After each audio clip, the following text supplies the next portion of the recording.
you doing, Earl boy? Who can resist this furry frown face? He's quite the character. Earl the grumpy puppy, named for the less than amused expression his pet parents say he so often makes. He's so grumpy. You gotta sit.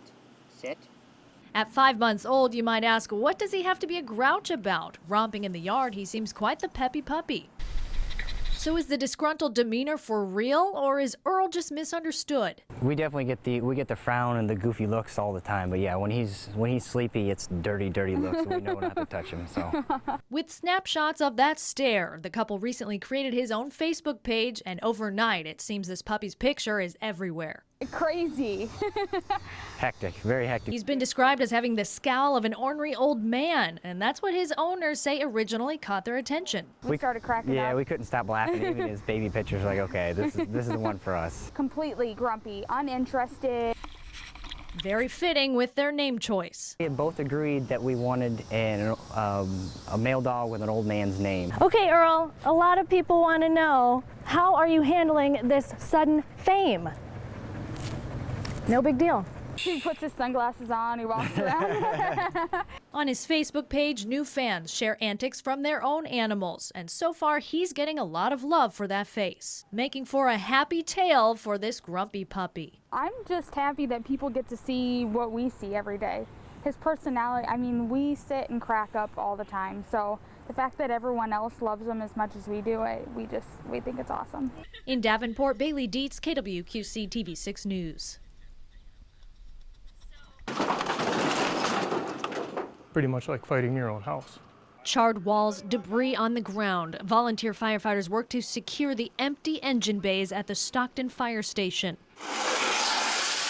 Chief Randy Basinger says when the call came that the building was ablaze, shock set in. We had firefighters on scene within 1 minute.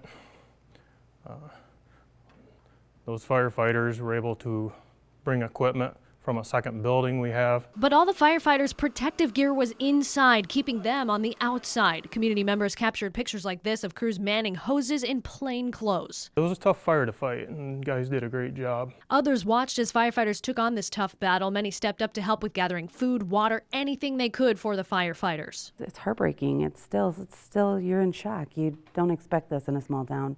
But then to see the community come together, it's amazing. Neighboring communities as well. A half dozen other volunteer fire departments responded, not just to help fight the fire, but bring truckloads of extra gear, equipment, and even vehicles for Stockton crews to use. We've had a great loss of equipment. Our building is damaged. And with the support from other areas, Stockton Fire will continue to operate and work to keep this community safe. I've had calls, emails, texts from fire departments over 100 miles away, offering spare equipment, offering spare apparatus. Stockton Fire Department will go on like usual.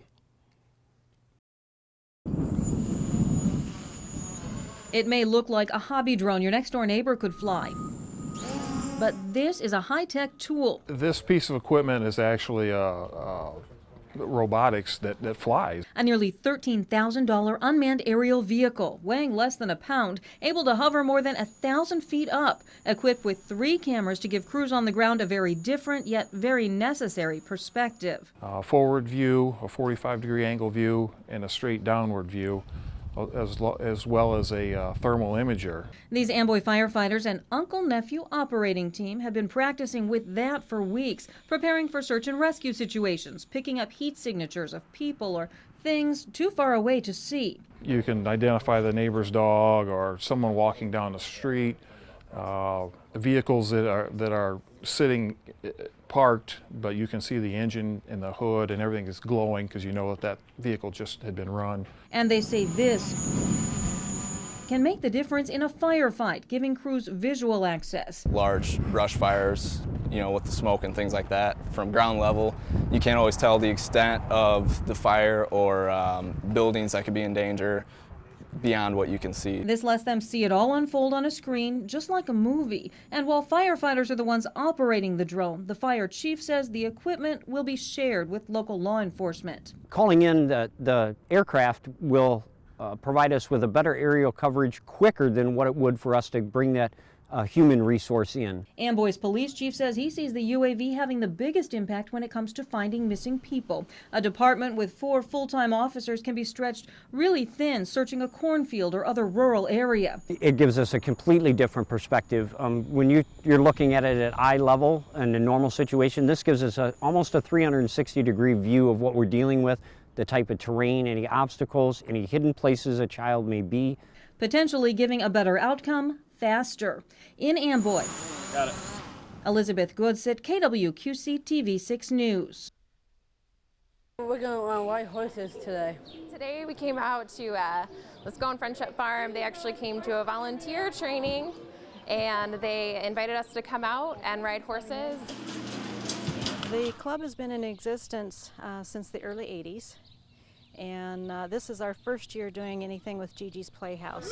Look at you go. We've been very blessed within the organization, so we want to pay it forward. So we had talked in the board about doing some community service type things, and somebody through knowing somebody put us onto Gigi's Playhouse. I decided to be here.